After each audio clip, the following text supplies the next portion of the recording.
It's important to understand what the 5G is doing and what they say it's doing. We're told on the IEEE beamforming document that this technology cooked your eyes like eggs in World War II.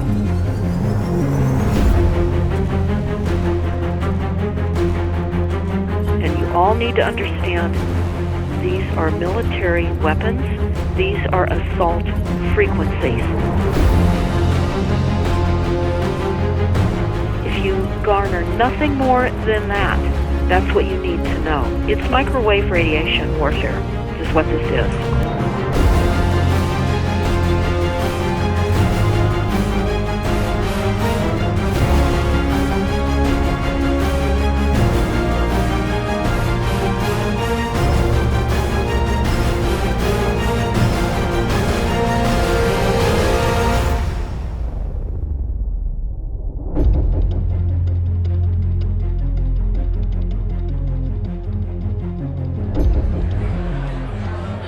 Ladies and gentlemen, please join me in welcoming to the National Press Club Federal Communications Commission Chairman Tom Wheeler.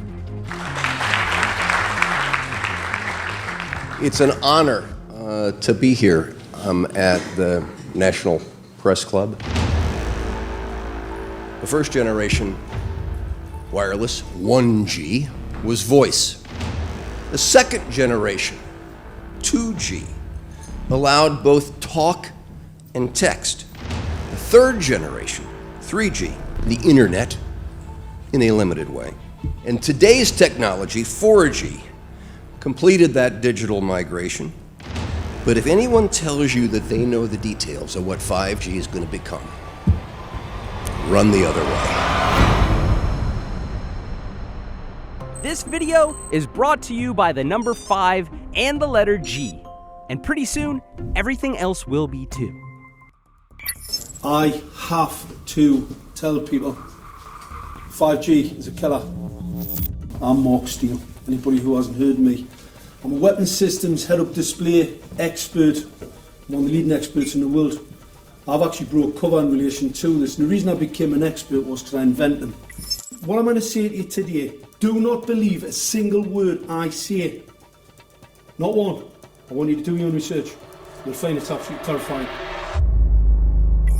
You got your body cover? Aye. Oh, good lad. Right, because I can talk to that. This 5G roll-up is a weapon system. I've got a letter in with central government because I know about weapon systems more than anything other. In Britain, in a place in the north of England called Gateshead, a scientist there called Mark Steele has been very publicly and actively warning people about the effects of LED streetlights, which he says in Gateshead are emitting now 5G. Right, move away, what's the crack? Hey, lads. I'm just having a word with these Gateshead council workers about replacing these transmitters on these lights that are causing harm and assaulting the community. This is an existential threat to the economy, to the environment and humanity. Well, if these transmitters are everywhere, then everyone's at risk, surely.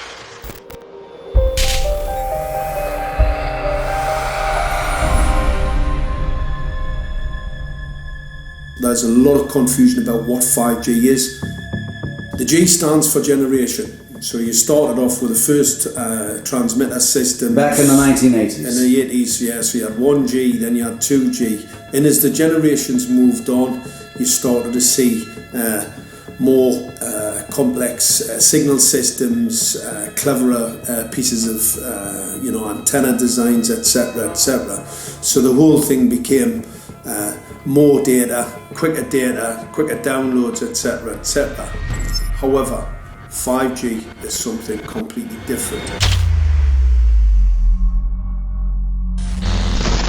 Alright, let's get a breakdown. Let's tell the people what this really is. This is the 5G transmission device.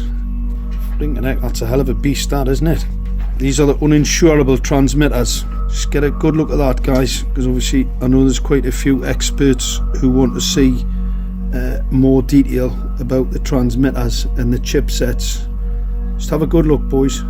This is the control management system masquerade. There's an antenna there, you see that? What is this phased array antenna here? What's that? This is for phased array, alright? As you'll see, it's got a driver, it's got some chip there. It's one chip. Look at the chipsets on this. This is your dystopian world. What did Gateshead Council say? I'll tell you what, I think we better send some of these educated fools back to school, or just send them to prison. Whichever's the easiest. I think prison's probably better. Alright, that's 5G, guys. That's 5G hardware. You must consider the whole part played by electricity in nature. Human beings cannot go on developing in the same way in an atmosphere permeated on all sides by electric currents and radiations. It has an influence on the whole development of man. This life of men in the midst of electricity, notably radiant electricity, will presently affect them in such a way that they will no longer be able to understand the news which they receive so rapidly. The effect is to damp down their intelligence. Such effects are already seen today. Even today, you can notice how people understand the things that come to them with far greater difficulty than they did a few decades ago. Rudolf Steiner, 1924. Rudolf Steiner noted that in 1924, since then our atmosphere has become far more permeated with electric waves of widely diverse types. There's no doubt now that electric waves, electromagnetic forces, cause direct biological effects. There's thousands of peer-reviewed papers on this subject. There's no doubt about it. But what are these effects? How are they affecting us? What can we do about it? We're now at a stage where we're putting in what's called 5G, which is a special type of broadcast for high-density information transfers.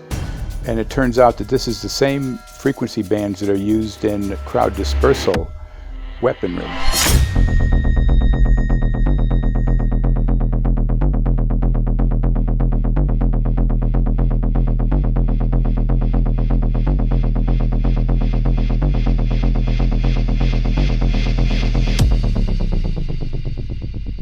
5G, first and foremost, is densification. So it's significantly more transmitters at close proximity to a human, and it is also a sophisticated, illegal, unlawful transmitter. What I mean by that is it is a high gain dielectric lens antenna, and what that allows 5G transmitters to do is to 3D map its environment in your home. The 868 megahertz frequency is specific for battlefield interrogation systems, so sub-gigahertz. It allows the signal to travel through concrete brickwork with ease, and it can actually data gather. It is a target acquiring system. Phased array is basically radar off the battlefield. It is extremely good at identifying targets and being able to lock onto targets. And not only that, it can specifically target you as an individual. So any judge sitting on an interesting case, let's say, any lawyer, any barrister, anybody doing any work that is potentially controversial, your life could be at threat. So the antenna design that you currently have on top of these LED streetlights, masquerading as a control management system, is basically battlefield interrogation equipment. The first phased array unit was actually called Mammoth, used by the Germans during the Second World War to identify Allied aircraft. Obviously things have moved on significantly since then.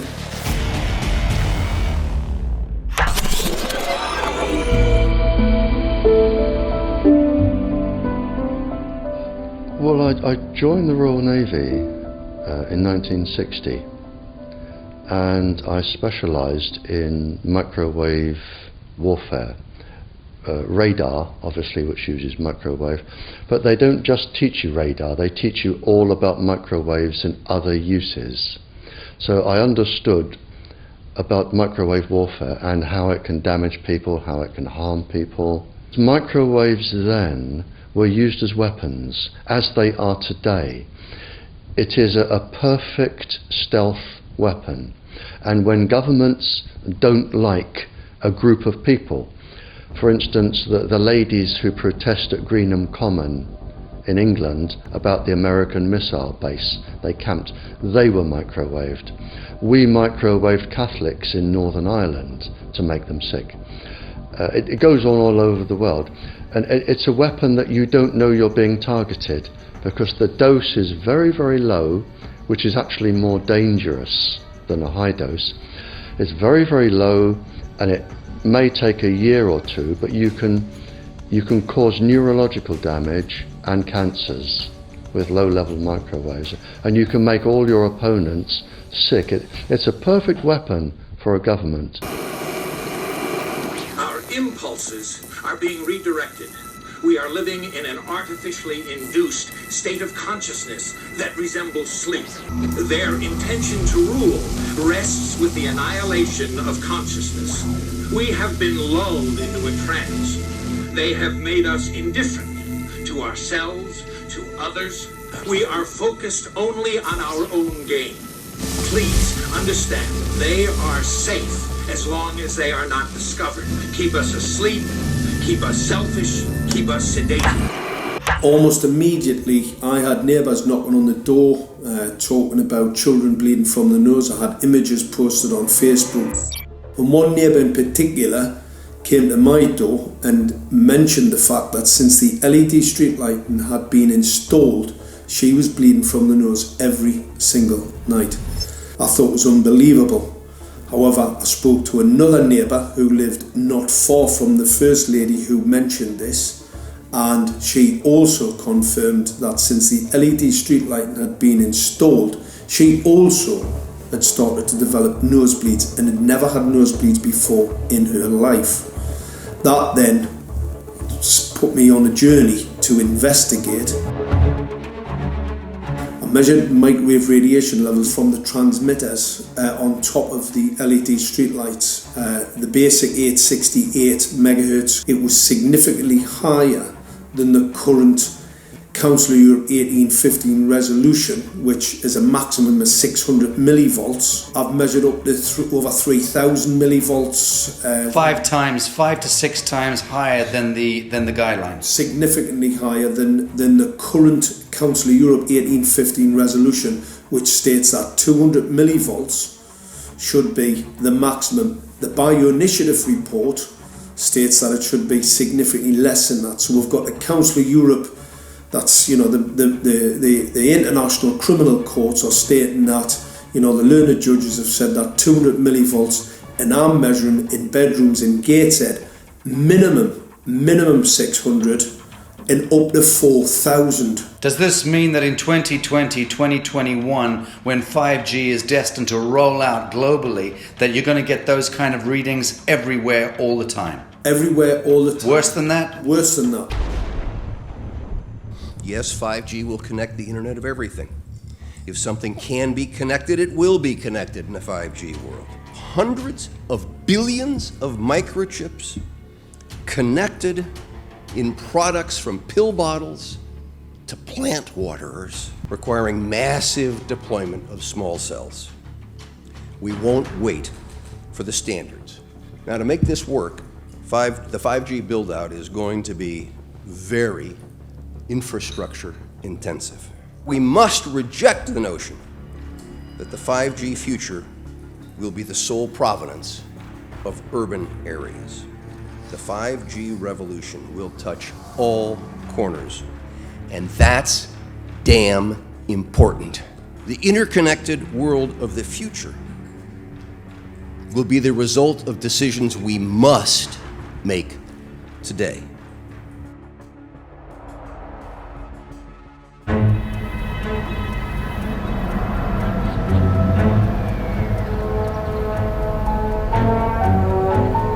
The main issue before us today is Senate Bill 637 and Senate Bill 894, the former by Senator Hugh and the latter by Senator Knopf.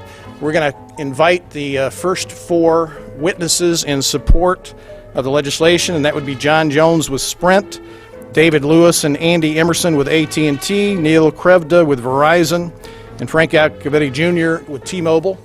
So be straight with me. Is it true? It could be. No, well, very few cases. There was an unfortunate incident out in Iowa. Look, gentlemen, practice these words in front of the mirror. Although we are constantly exploring the subject, currently, there is no direct evidence that links cell phone usage to brain cancer.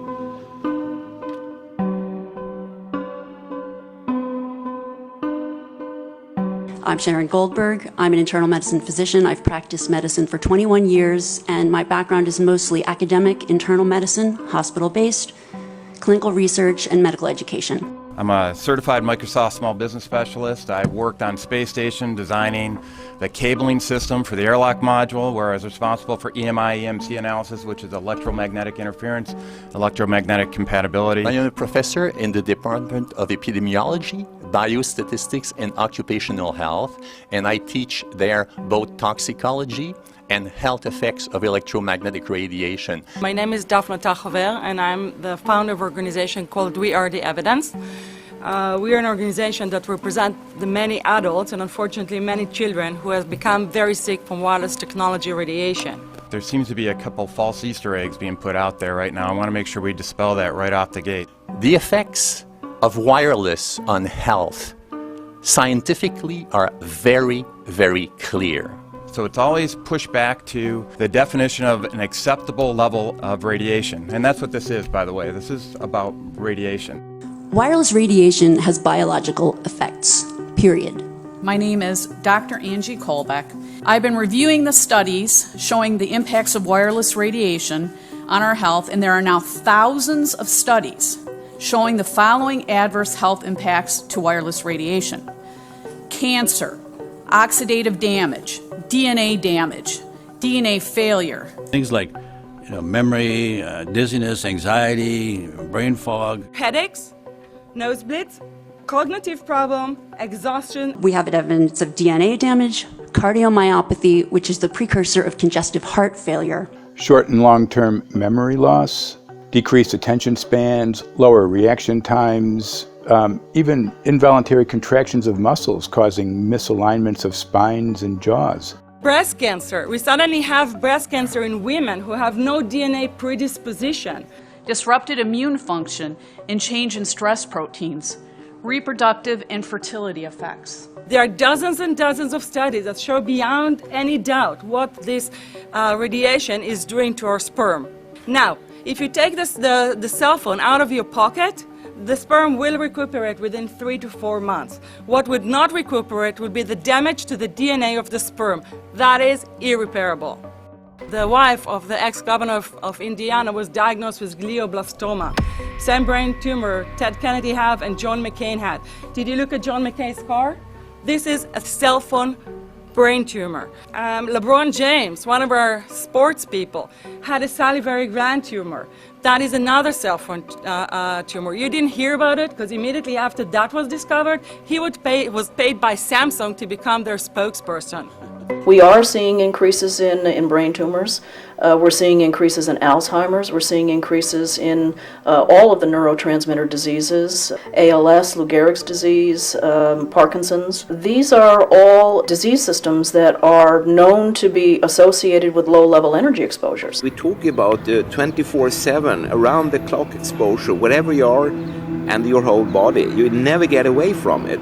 And it seems from our studies that maybe your immune system can cope with for a time, but it will deteriorate.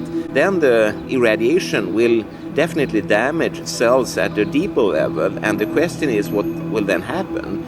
These are out of peer-reviewed papers, so these are not just hypochondriacs thinking that they're doing it. We're having real problems with this. This is no longer a subject for debate when you look at PubMed and the peer-reviewed literature. These effects are seen in all life forms: plants, animals, insects, microbes. So 5G is not a conversation about whether or not these biological effects exist. They clearly do. There is scientifically evidence that is so strong that you can be certain that the standards used by the FCC to manage health effects are wrong. We need to start measuring how much radiation are people being exposed to. before we roll out 5G, there are 4 kinds of electromagnetic fields that we know are harmful to human health. So radio frequency radiation, magnetic fields, dirty electricity, and electric fields, okay? Our exposure, any given person, and all humans are affected by EMFs. What is our exposure in a day? It's not one cell phone. It's cell phones, it's multiple wireless networks, it's smart meters, it's cell towers. It's this sandwich, and it all adds up. The data we're going to look at are all published science, testing results, or public standards. At the bottom end of the radiation scale of what's called power density, or signal strength, is the minimum level at which cell phones will work, which was found to be 0.2 billionths of a microwatt per centimeter squared. Pine needles were found to age prematurely at 0.000027. At short-term exposures of 0.05, children aged 8 to 17 experienced headache, irritation, concentration difficulties, and behavioral problems. 0.1 is the biobiology or building biology guideline for extreme concern. 1.0 produced sperm DNA fragmentation and a decrease in sperm viability in vitro. Also at 1.0, the science shows the following bodily effects can occur: headaches, dizziness, fatigue, insomnia, chest pain, difficulty breathing, and indigestion. 2.5 saw altered calcium metabolism in heart muscle cells. 4.0, changes in the hippocampus affecting brain memory and learning. And at 6.0, DNA damage in cells. So, where are smart meters on this list? Electrical Power Institute in December 2010 measured a single Itron smart meter with pulses up to 7.93 microwatts per centimeter squared. Our own testing indicated approximately 8.0 with 1 meter. These tests are at a close distance, approximately 1 foot away from the meter, but an infant's crib could be just as close on the other side of the wall where the meter or bank of meters are installed. Even though there are all these known health effects at levels far lower, Switzerland, Liechtenstein, and Luxembourg see fit to set the standard at 9.5. And China, Poland, and Russia, 10.0. This is the same level at which behavior has been altered, producing reflexes of avoidance following 30-minute exposures. A room of 12 smart meters, very common and even a conservative number in an apartment building, tested at 19.8 microwatts per centimeter squared. This is hundreds of times higher than levels which clearly indicate harmful effects. So, how can utilities and governments get away with forcing these devices on everyone? This is how.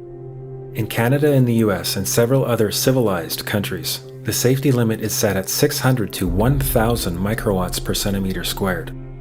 This so-called safety limit is literally tens of thousands of times higher than levels which are known to damage health, according to peer-reviewed published science.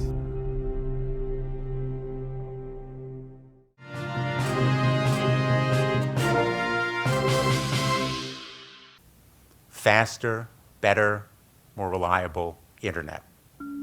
That's the promise of 5G technology, but there is also the peril. Health hazards associated with radio frequency that is higher also and requires more transmitters and antennas. And the stark, simple fact is the health hazards are unknown and unstudied. And that is a sign of neglect and disregard on the part of the Federal Communications Commission that seems unacceptable. There have been no answers so far. The FCC basically has said everything's fine, but in order to reach a conclusion about the health and safety of this new technology, we need facts. Mr. Chairman, thank you for having this hearing. 5G, as you well know, also uses higher frequency waves that don't travel as far and will rely on a network of hundreds of thousands, potentially millions of small cell sites. And the question then is, are there any health implications, any public safety implications to those additional sites that are likely to be located close to homes, schools, workplaces, and closer to the ground, correct? Correct, Senator. Yes. So my question for you, particularly Mr. Gillen and Mr. Perry, how much money has the industry committed to supporting additional independent research? I stress independent research. Is that independent research ongoing? Has any been completed? Where can consumers look for it? And we're talking about research on the biological effects of this new technology. Thank you, Senator. I think, thank you for your focus on the issue. Safety is paramount, and as you alluded to, we rely on the expert agencies, we rely on the findings of the FDA and others as to the requirements to keep all of us safe. There are no industry-backed studies, to my knowledge right now. Happy to visit with you as to what opportunities you think there needs to be more studies, and we're always for more science. We also rely on what the scientists tell us. So essentially, the answer to my question, how much money? Zero. I can certainly follow up with you, Senator. To my knowledge, there's no active studies being backed by industry today. Anybody else know of industry commitments to back research, fund it, support it, to ascertain scientifically the health effect? No, I'm not aware of any. So there really is no research ongoing. We're kind of flying blind here, so far as health and safety is concerned. Thank you, Mr. Chairman.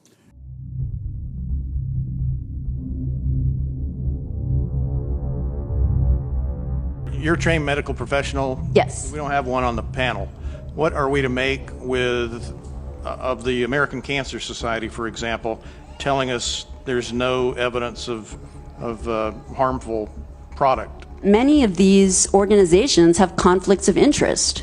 Very briefly, if you can, what do you mean by conflict of interest? One of the first things that you teach residents is that you always have to look at the funding. There's a tremendous amount of sponsored research by people who are hired to do studies to find no effect. And that's plagued this field in a number of countries.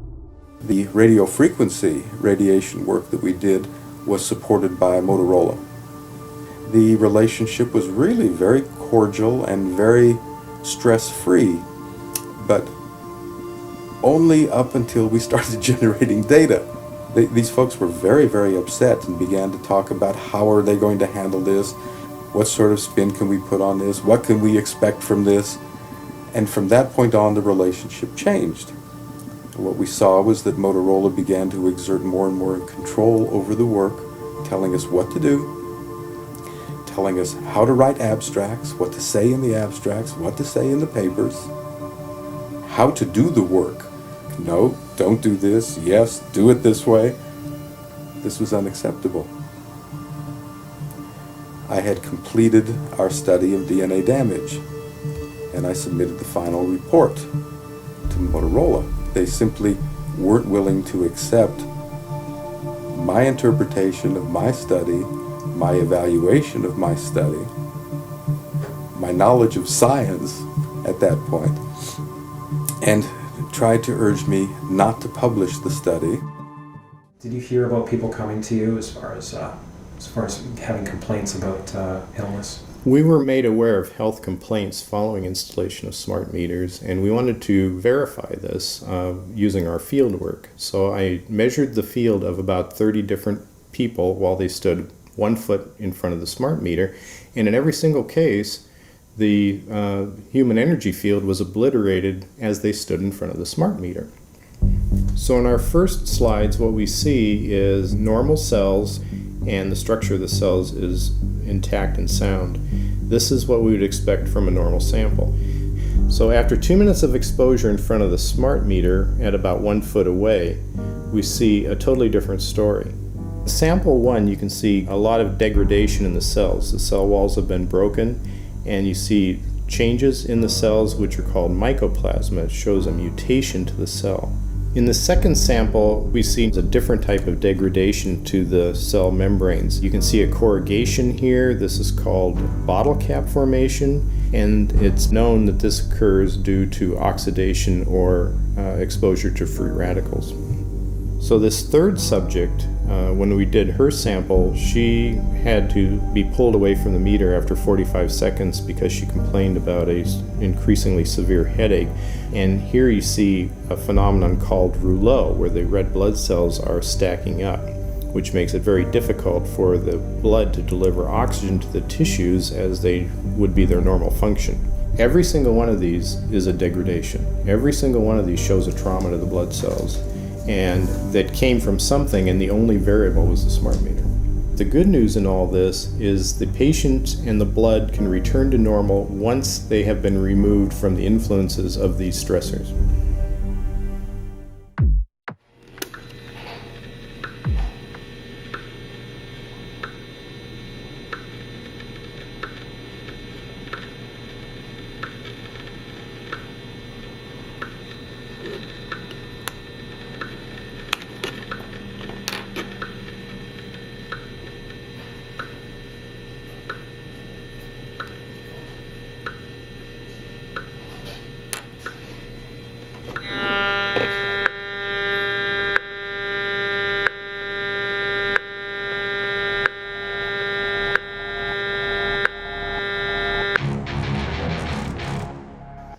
Some of the effects that we can look at, well, one thing is just our regular Wi-Fi, 2.4 gigahertz. That's in the same range as microwave ovens, which are also called radar ranges, because that is radar. 2.4 gigahertz is interesting. It's not the peak absorption rate in water for microwave frequencies, but it's at a point where it allows full penetration, because if it came in at the peak, it would prevent the insides from getting warm. So that's with basic Wi-Fi. Now when we look at 5G, 60 gigahertz, this is what they call active dispersal sort of weaponry, just to keep people back. It burns the skin, it doesn't penetrate, but 60 gigahertz is the frequency of oxygen molecule absorption. Since they have electrons that they share with each other, what we breathe is actually O2, pair of oxygen. So being bombarded with 60 gigahertz could very well impair our oxygen absorption rates in our body, and thereby the whole basis of our living system. Martin Pall says, putting tens of millions of 5G antennas without a single biological test of safety has to be about the stupidest idea anyone has had in the history of the world. So assessing all this, we have experts in various fields: military EMF weaponry, biological effects on humans, firefighters that are getting cognitive impairment by being there in them, countries that are banning these sort of technologies around schools because of the impairment to cognitive. Let's weigh that up in light of what Rudolf Steiner said in 1924 about just mere radio causing the impairment of cognitive functions on people, that they can receive news from around the world, but they can't understand it as well because of the effect of the electricity. We have to say, something smells sinister here. With the 5th generation, it's actually a whole new ballgame. It's not using the same technology. They're switching to military-grade millimeter wave technology. And when you look at this technology, I mean, if you go and look at DARPA reports, come and look at some of the patents that the United States military has put out on what they can do with psychological weapons, all sorts of things, crowd control, active denial, anything you can think of, this is what they can do with 5G. So any type of military application you can think of which has an electromagnetic base, they can do with 5G. And they're putting this out blanket across the population. Ladies and gentlemen, the President of the United States. Good evening, my fellow Americans. In the councils of government, we must guard against the acquisition of unwarranted influence, whether sought or unsought, by the military-industrial complex. The potential for the disastrous rise of misplaced power exists and will persist. We must never let the weight of this combination endanger our liberties or democratic processes.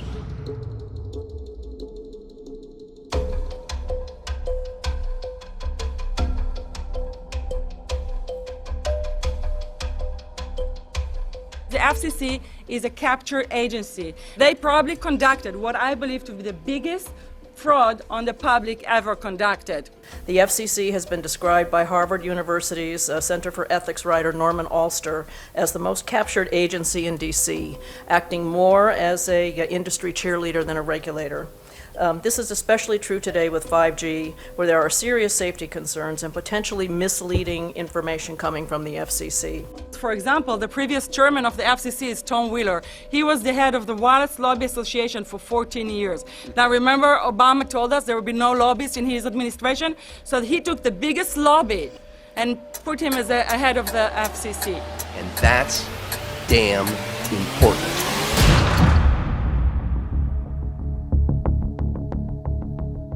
In 1993, the FCC started a rulemaking to adopt the IEEE regulations on this issue. IEEE is an engineer association. Why is it that we adopt regulation of engineers who maybe know how to measure this radiation when it's passing a wall, but not when it's passing a body? All our health agencies objected it, saying that it makes no sense to adopt engineer association, that they had not even one biomedical person on their team. They are effectively indemnified against adverse health impact lawsuits when the acceptable limits are higher than the limits actually shown to show harmful health effects. The FCC guidelines were developed for short-term exposures, 6 minutes, 30 minutes, depending on it's a phone or an outdoor exposure. And they have absolutely no connection to the biological effects that have been very clearly summarized in the Bio Initiative. So as you can see, there's a number of individuals in this room today that have serious concerns about this as regards to their health. If one of your companies decides to put one of these small cells up at a pole that's within, say, 50 feet of one of their houses, what recourse do they have to say, is there a way to move it somewhere else? There's language in the bill so that the authority can require the applicant to come forth with certification of compliance with the FCC's rules related to radio frequency emission. Remember that denial of request or denial of permit request that you can put in? It's going to point back to the acceptable levels as determined by the FCC, not the EPA or not the CDC, the ones who usually take care of health concerns, but by the FCC, which is staffed by former members of the telecommunication industry. That's the fox guarding the henhouse. It's a fact that most insurance companies will not indemnify against EMF effects. Telecom companies around the world are warning their investors of potential major costs due to real or alleged risks of EMF pollution from their products.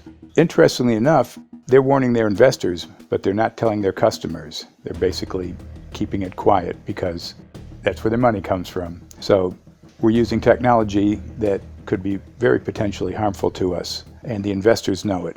But their only worry is that they might lose money, not that our health might be affected. First of all, I think what you should really think about is why is it that they're not insured? It's not that they chose to be self-insured. They actually rejected by the insurance company from being insured because they understand the risk.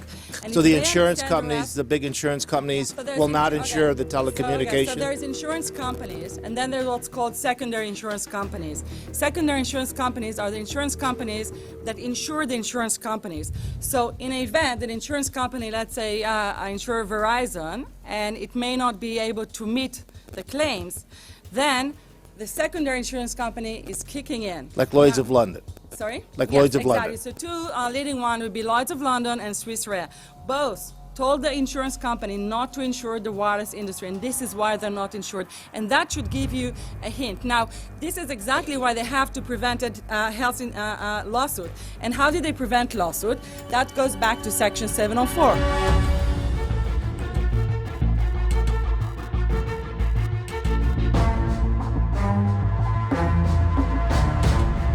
Section 704 was passed in 1996. This is how our rights in regards to health were taken away by the wireless industry. What this legislation did, it gave the power to regulate the health effects of wireless technology to the FCC. FCC is a spectrum auctioning agency. It's not a health agency. They don't even have one biomedical person on their team. And then the other thing that Section 704 did, it actually took the power from the states to regulate location of cell towers based on health. And what does it mean? It means that if they want to put a cell tower in front of your home, you cannot go to your city council and say, hey, stop, I don't want it. I just heard in a lecture that there are 10,000 studies proving that it's harmful. I don't want it. My child is sick. They will tell you, stop. You're not allowed to mention this in the city council because Section 704 says that if you will, and if the application will be rejected, the city will be sued, can be sued by the wireless industry.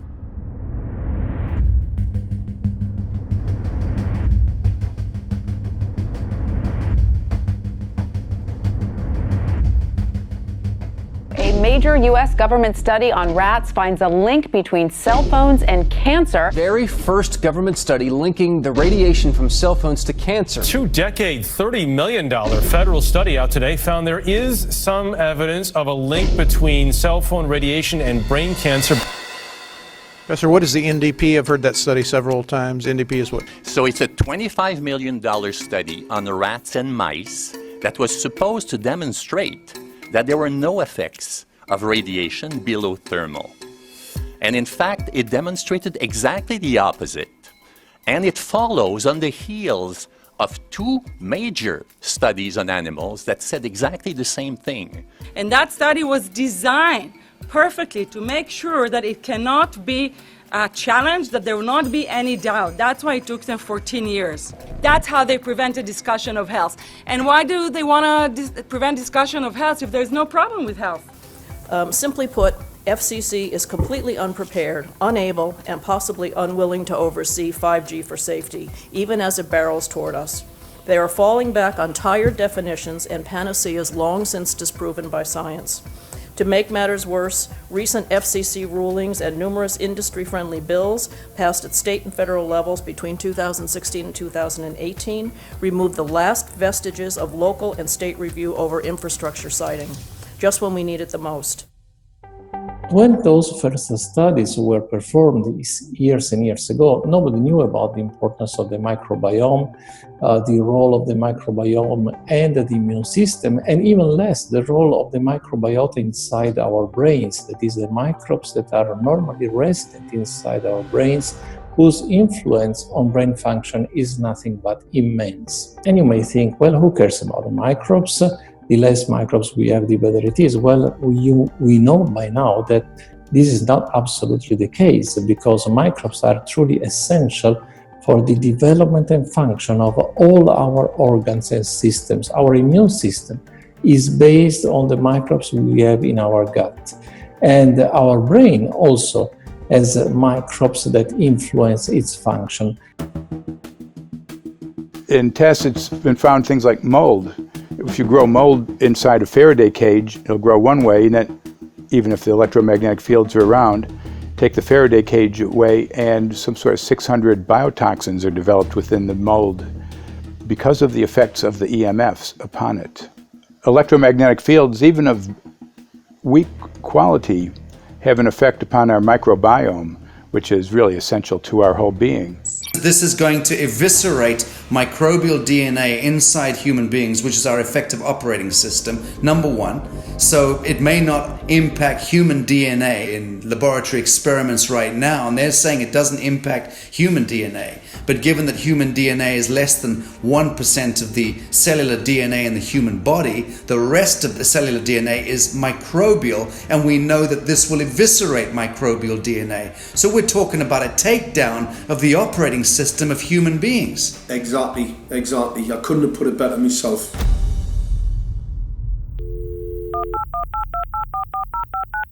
John Brandt. Good morning, Mr. Brandt. Wow, this is Amanda from Virginia hi, how are you? Hi, I've been trying to get a hold of you for months now. You guys are covering up chemtrails. No, we are not covering it. We have no reason to cover up chemtrails. Of course, you have every reason to cover it up. Every reason. It's called What losing your reasons job. would that be? Oh, well, you personally, you would lose your job if you were to reveal anything to me, and it's probably unsafe for you to even be speaking about this, No, considering it's not the types of individuals you work for. It's not unsafe. It is unsafe. There's no problem with us talking on, you're a citizen, you're making a complaint.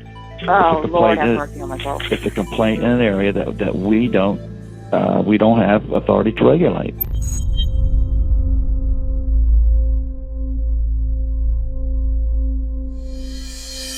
So the connection between chemtrails and 5G.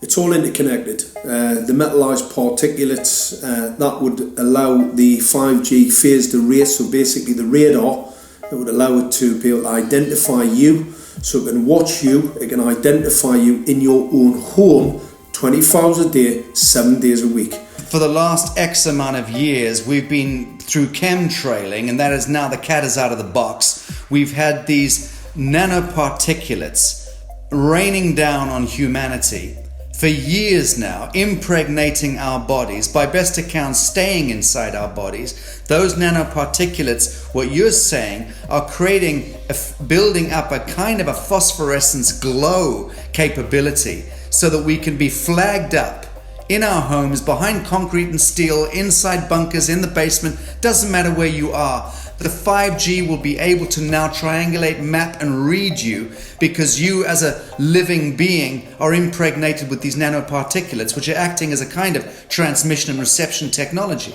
It's exactly, absolutely exactly. You have to consider that DNA also works as a fractal antenna, which is able to send and receive and also to process signals under the form of radio frequencies. Well, then there is no doubt that artificial radio frequencies, such as those of cell towers, and in particular these new types of towers that have a much higher density of signals, they may somehow interfere with the ability of DNA to retain and transmit biological signals. So this is one level of danger that very few biologists are aware of.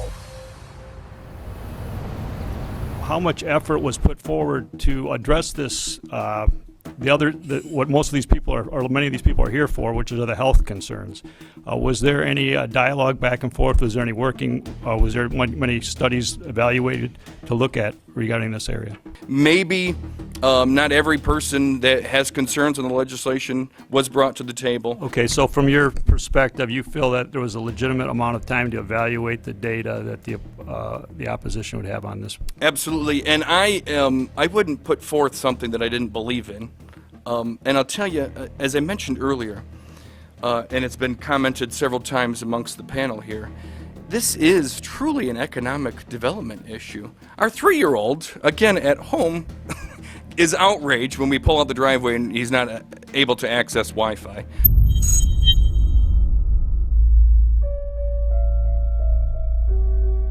I think anyone who puts Wi-Fi into a school should be locked up for the rest of their life. I really do. I think they're not fit to walk on the surface of this planet because they haven't looked at the research, and whatever incentive they have, it is not worth the genetic problems that parents are going to face with their children when they're born. France has banned Wi-Fi in nursery schools and put warnings out for regular schools because they're finding there's impaired learning capacity in children when they're around Wi-Fi. And they have to put up warning signs where they put Wi-Fi transmitters. When I got sick and I learned that they're putting Wi-Fi in the schools in Israel, I was very sick at the time, but I could not tolerate the thought that children in the schools will become as sick as I have. And after a few months of correspondence, I submitted a Supreme Court case in Israel to ban the use of Wi-Fi in the schools and replace them with wired network. The 4 top diseases that kill our children, our young adults right now, are brain tumors, thyroid cancer, testis cancer, rectal cancer, everywhere we put our cell phones. And a lot of our children are sick and they're being misdiagnosed and mistreated because the wireless industry has put billions and billions of dollars in the past 30 years to mislead the public as to the health effects and keep the public uninformed. We are performing an experiment on children. We are exposing children to microwave radiation for 6 hours during every school day. We have had absolutely no studies looking at the long-term effects of this radiation on young people or even on adults. A considerable amount of research shows that developing brains and bodies of children are much more affected than adults. And there are clear indications of a link between increased electromagnetic fields and autism spectrum disorders. We took 10 autistic children and went back to the sleeping location where the mother was when she was pregnant with that child and compared it with the sleeping location of a mother that gave birth to healthy children. We had 10 mothers in that group, 10 mothers in this group, and in the group of the autistic children, we found that the measurements that we got for the microwave exposure was elevated compared to the group of children that were normal. The fetus is affected. The exposure to man-made electromagnetic fields has become the first factor that could be isolated ever in autism that could predict autism. The fifth generation of wireless technology, or 5G as it's being rolled out worldwide without safety testing. Let me say that again, without safety testing. And how we've got scientists and doctors and environmental organizers saying, stop this. Because in terms of the effects of wireless radiation, the science is in. Wireless radiation can lead to cancerous heart tumors, brain tumors, DNA damage. Wireless radiation is linked to infertility, to autism, Alzheimer's, and more. And guess what? All the effects that I just listed, those are some of the effects that are known according to the technology that's being seen today. First of all, you have to know that we know that the other EMFs that we're exposed to are already known to be health risks. And basically that 5G, because of the frequency that's going to be used and because of the extraordinarily high pulsation levels that will be used, is a much bigger threat to our health than the things that we already have, which are very substantial threats to our health. We're not just talking about the intensity. We're talking about the frequency and the very high level of pulsations. There's a huge literature which shows that pulsed EMFs, EMFs that pulse up and down very rapidly, are in most cases much more biologically active than our non-pulsed EMFs. Every single wireless communication device communicates via pulsations, but the industry completely ignores this issue. The problem with 5G is that they're planning to put out tens of millions of these antennae all over the place without doing one single biological safety test. Are you implying possibly that we, the consumers, are the guinea pigs since they haven't really done tests to see the effects in a smaller setting? I mean, that's not an implication, it's a statement. We are, yes. Cancer is not the main concern that I have. I'm really concerned about sperm count and about effects on pregnancy. How many of you know that 1 in 6 American couples is unable to have a child when they want to? How many of you know that last year the birth rate in this country dropped the most that it ever has in recent history, 3% in a single year? People look at the sperm, and people use cell phones, and the sperm, usually sperm swim, and they swim straight. But if you expose them to radio frequency, mobile phone waves, they swim in circle. Studies have been done here in Australia, taking sperm from healthy men. And one test tube gets exposed to cell phone radiation, and one test tube is not exposed to mobile phone radiation. And then the results are evaluated. And this is a measure of vitality. We measure how well the sperm swim. This is a measure of motility. This is a measure of mitochondrial DNA damage. They have 3 times as much damage on their DNA if they have been exposed to mobile phone radiation. The data on that are rock solid. Cell phones can damage sperm quantity and quality. Your embryo, your uterus in the fetus, where your child is developing for the first 100 days, in the ovaries, the eggs do not have that protection. So they are at maximum risk from radiation. And for the first month or so, you wouldn't even know you were pregnant. You wouldn't even be taking precautions. That is the main danger area. So you give birth to a daughter, but her ovaries are now contaminated. She may be normal, she may be genetically damaged, but her ovaries are at the most risk. So when your daughter grows up and she becomes pregnant and has a baby, this is where one of these eggs will be fertilized and come out. So the real damage here is your grandchildren. That is where it is going to show most. Do you think that there is a chance that within the third generation of females, they may be irreversibly sterile? Not in the third generation, but in the fifth generation, and that would for humans be something in the order of 150 years ahead of us. And of course, then it's too late to say that you are sorry, and it's very too late to say stop. There is a wealth of papers. I mean, we're talking about thousands of published papers in the scientific literature, few of which, or sometimes none of which, have entered the official documentations from authorities and likewise. So I think it's really time to have an independent compilation of data. Such was done at August 31st, 2007 in the form of the Bioinitiative report, of which I was one of the authors. And then we put together approximately 2,000 scientific references on a little bit more than 600 pages, clearly saying that if you, for instance, if you are a rat or a mouse or a cell or a molecule, you should definitely not allow yourself to be exposed to this. And in the meantime, we have this full-scale experiment using our own kids. One interesting case, John Patterson, he was a telecommunications engineer in Sydney, Australia. Very brilliant man. For 20 years, John tested Telstra digital systems. Over the time, he realised the dangers of electromagnetic radiation. It disrupts the bioelectric system of your body, which is really your brain, your nervous system, how your muscles talk. And he tried warning of these effects through different agencies, through his company. Got all the test gear out and measured it and drew up a report, and I was immediately removed from service. Finally, in 2007, he took matters into his own hand. He commandeered a used British Army tank and went and destroyed 6 cell phone towers in Sydney, Australia, because he wanted to stop this. He was trying to make a point. The message was that how dangerous it was.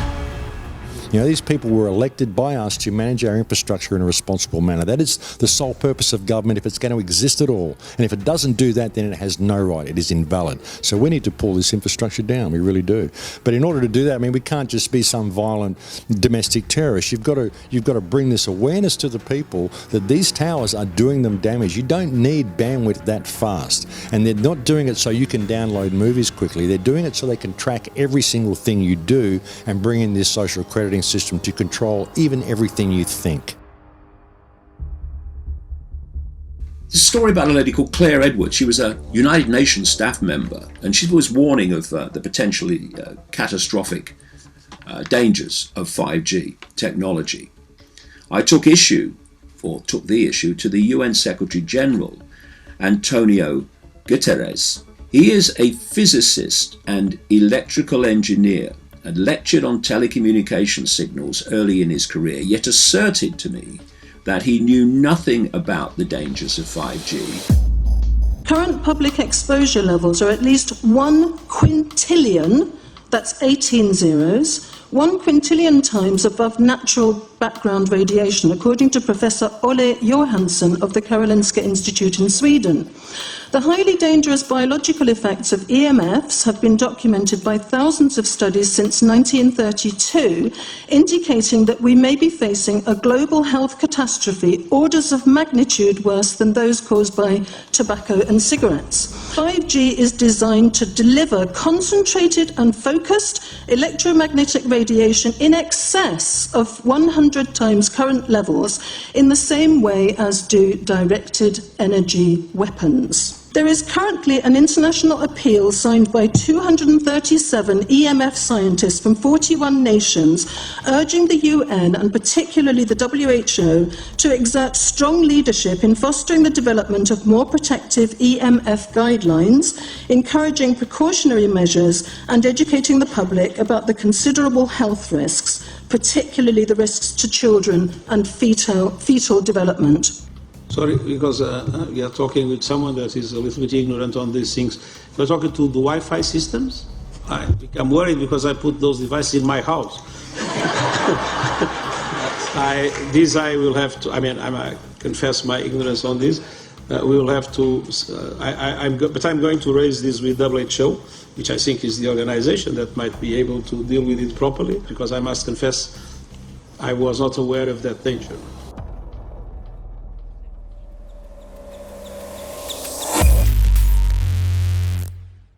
In 1996, when the Telecommunications Act was passed, in it was a provision essentially that kept local officials from addressing health issue concerns when approving or not approving a cell tower. So that's correct.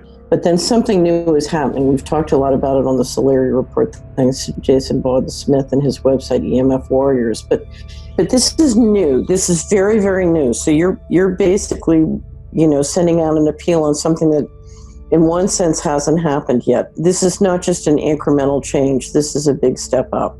It's a sea change. An onslaught's not an improper word. It's a bombardment. So instead of a cell tower 1 mile or 2 miles from you and you still have cell phone service, we're going to have antennas every block, and some poor soul is going to have one mounted to a utility pole maybe less than 20 meters from their home.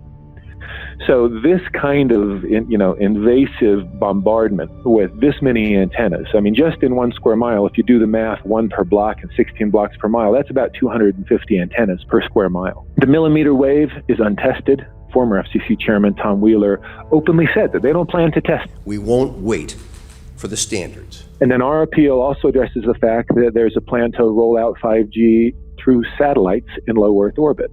So 20,000 satellites, which will cover every square foot of the planet with a 5G signal. 6, 5, 4, 3, 2, 1. Night after night, politicians and other leaders were telling Americans that Sputnik revealed that we were at great risk. Not just our pride, but our security is at stake. If Russia wins dominance of this completely new area, well, I think the consequences are fairly plain. Probable Soviet world domination. We choose to go to the moon in this decade and do the other things, not because they are easy, but because they are hard. Because that challenge is one that we're willing to accept, one we are unwilling to postpone, and one we intend to win. Welcome, everybody, to the White House. This is White House 5G Summit. My name is Justin Clark. I'm the Director of Public Liaison, and we are thrilled to have you here today. Really happy to be joined by a lot of leaders in industry, members of Congress and the Senate, White House leaders on this, and people from the FCC. Before we start, one, we are government, so don't assume we know anything, okay? I do agree, I don't know anything. I have become accustomed to giving speeches in my new position on subjects about which I frankly know very little, and we need more cell towers and connections in Connecticut, my home state. It's ridiculous. The U.S. is in the lead thanks to our private sector as well as the work of the FCC and this administration overall. But China and South Korea and many other countries are eager to claim this mantle. We have every intention to deploy 5G first and reap the benefits of faster and more robust wireless. Yes, I hope we beat China, of course. And get to gigabit speeds and low latency, and the race has begun. Let there be no mistake. The race to 5G is a sprint. Winning the global race to 5G, it's a national priority. We must bear in mind the national security implications of winning the race on 5G. Today we're talking about the importance of being first in 5G, continued commitment to putting America first in the race to 5G. We're calling it America First, 5G First. Well, our strategy is called the 5G FAST Plan, a plan to facilitate America's superiority in 5G technology. Connected devices for health applications, which I love, has the capacity to make people healthier, as I understand it, a lot of medical applications. Industry is not asking the government for money to build 5G networks. They're asking us to cut the red tape that surrounds infrastructure deployment. We cannot let today's red tape strangle the 5G future. The red tape slows and sometimes stops the building of densified network facilities necessary for 5G. As we continue our efforts to keep government out of the way so that America can continue its leadership for America to win the race to 5G. One path is the government regulatory path. The other path is the private enterprise free market. Gales of creative destruction, Schumpeter path. Have you ever heard that? Gales of creative destruction. It just means let it rip. The new replaces the old. With 5G, we're on the cusp of another era of American innovation. It means an even more connected world for everyone around us, unlocking the potential of the Internet of Things to become safer, healthier, and more sustainable for our future. You know, sometimes, look, we all believe in the 10th Amendment, but sometimes you have to override it.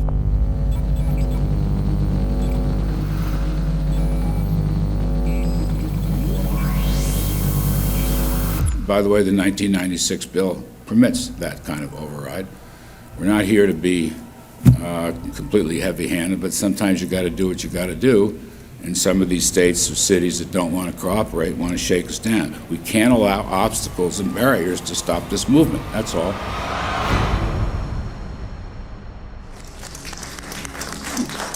And this happened in Canada. I mean, there were some activists I was working with up there that said, well, you know, we won a victory. We got the Public Utilities Commission to allow us to opt out. And I said, boy, that's divide and conquer. They just got rid of the people that were raising hell. So, you know, that's not the answer. We need to opt out everybody. An opt-out is an agreement to pay to not be harmed. An opt-out is volunteering into extortion.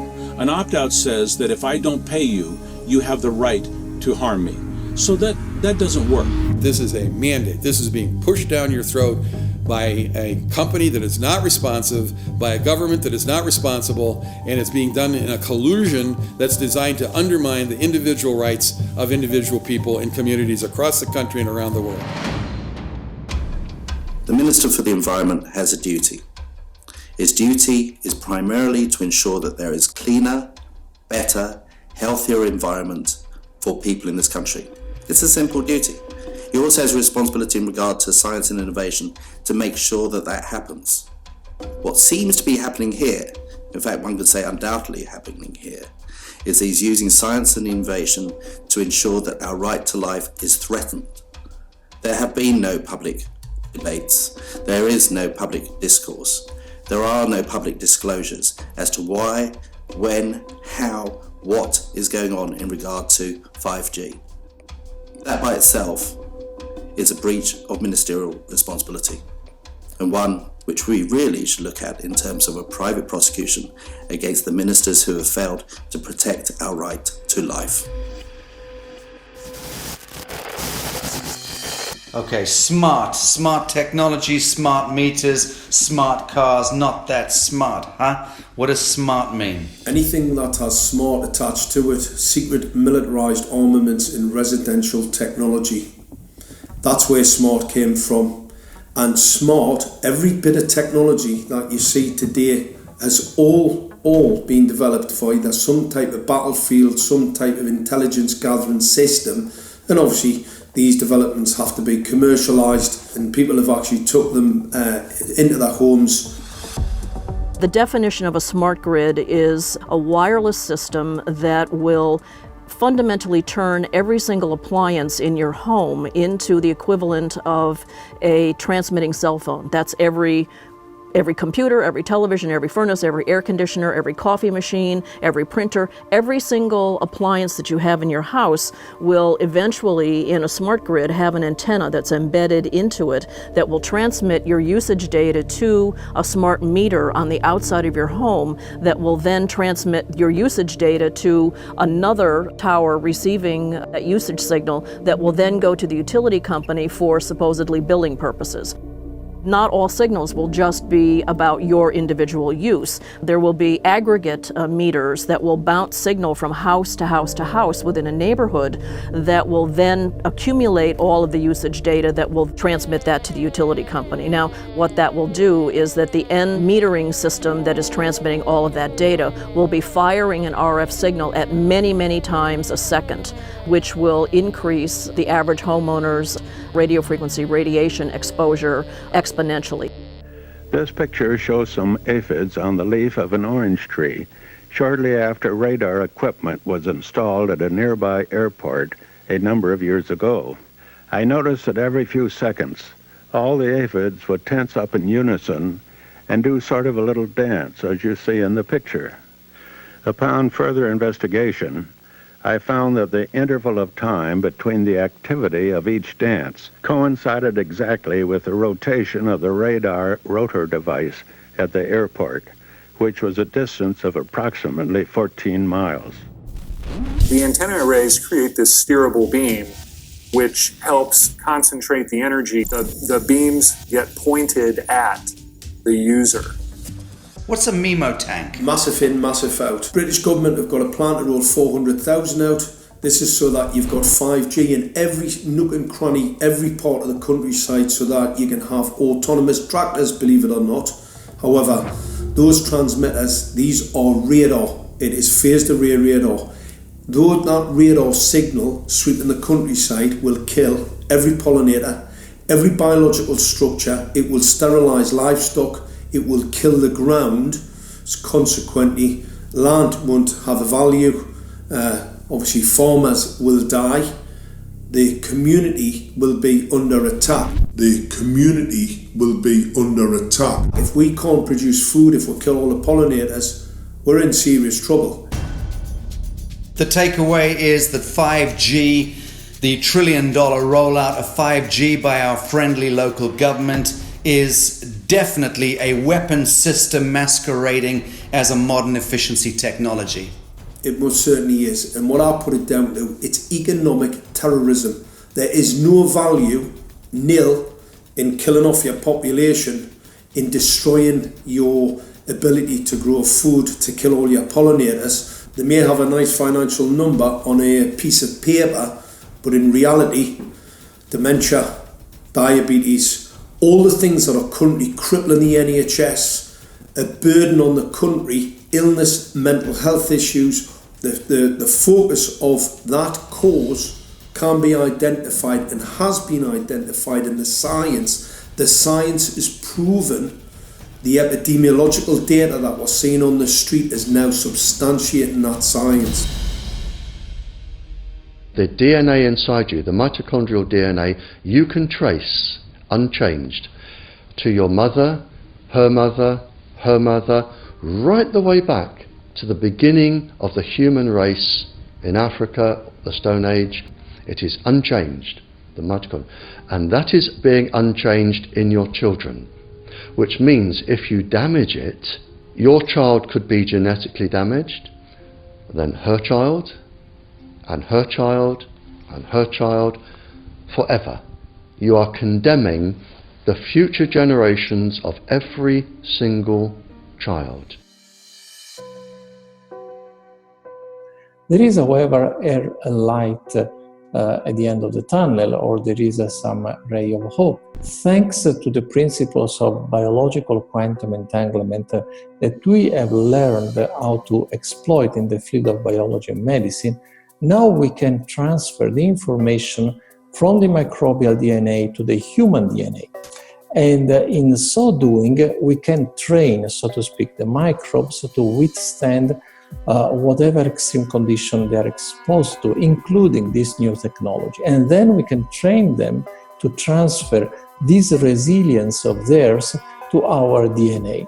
So let's say that there are good reasons to be worried about the introduction of these new technologies, but fortunately, since the knowledge in the field of quantum biology, in the field of microbiome medicine is advancing as fast as potentially harmful technology, then we can exploit this knowledge to protect ourselves from any real potential or perceived danger from these new technologies. I've met with molecular and cellular biologists, with blood microscopists, with weapons development experts, frontline activists and researchers, and all the stories I'm hearing from these experts and pundits leads to the same thing. 5G is almost certainly the end game. It is an extinction event brought into our homes, into our classrooms, onto the high street, into the very cells and DNA in our human bodies. It is such a perilous threat that it is almost impossible to imagine, let alone describe. When the 5G signature goes live, it will tap into a multitude of satellites which are in geosat orbit around the surface of the Earth. Millions of surface antennas will pick up that signaling and will then scatter the signaling into hundreds and hundreds of millions of different micro antenna systems set up on street lamps and even in your home, which you're not aware of incidentally. The LED light bulbs in your home invariably contain the micro or nanotech lens flare capacitors which will receive the 5G signaling, and it will proliferate the 5G signaling everywhere by exploding the signal into billions of photons which will target everything all at the same time. This is stealth technology. This is invisible science. But what it means in simple terms is that you will be flagged up, visible, trackable inside your own home. Anywhere you move on the surface of the Earth, they will have a lock and load tracking capability over you. You will be visible to invisible masters, each one of us, all the time. Today, our governments and the corporate sector have managed somehow to infiltrate the mainframe of our civilization and are pushing through a $20 trillion infrastructural rollout without any, and I mean without any, health science running behind it. There have been no tests. Your government and your health authorities are either in collusion on this matter of genocide and ecocide, or they're just damned stupid, and I would suggest it is the latter. Shame on the technologists and the electricians who are furthering this technology in our homes, in our offices, in our streets. Shame on the legislators and the parliamentarians and the troglodytes and bureaucrats that proliferate our society today. Shame on that echelon for putting their signatures to contracts which allow the fast tracking of this technology into our homes and onto our high streets. Shame on the parliamentarians and international leadership whose wet ink signatures and seals of office are sanctioning and permissioning the rollout of something which is arguably the greatest threat to humankind. Shame on each one of us who now fail to get up out of our homes, walk out of our front doors, and challenge every so-called authority who dares to violate our bodies, our homes, and our future generations.